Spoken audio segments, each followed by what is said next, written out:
this is truly incredible. I mean, this is so practice changing.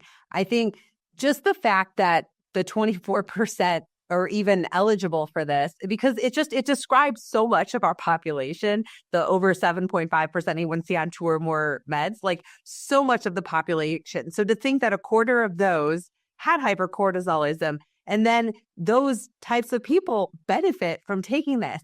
I mean, it's huge because even though we have great therapies, we have GLP-1 receptor agonists and SGLT2 inhibitors, we know that some people don't respond to them, or they're taking them and they're still requiring so much insulin. And it's like, it's just not helping them. And so it just makes me really wonder now, all those patients that aren't responding the way that we think that they should, or are outliers, that they could actually have hypercortisolism. I mean, this is really just huge for practice. It is. And I think, we think about testing for hypercortisolism and going, oh, there's this saliva tests and they're so picky and blah, blah, blah. We are exclusively in our practice using overnight dexamethasone suppression to start at least.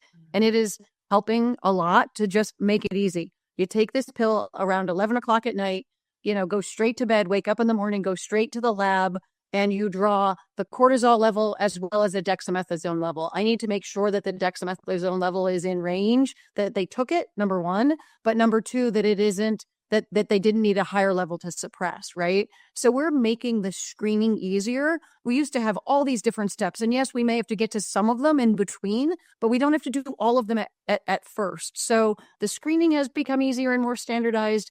And, I think that a big part of this, Dr. DeFranzo, actually, who came up with the ominous octet that kind of changed my career and where I focused on diabetes in general, said, this ominous octet, maybe I really need to make this, he calls it the noxious 9, right? With inclusion of this hypercortisolism, where this is maybe more important than any of us ever realized.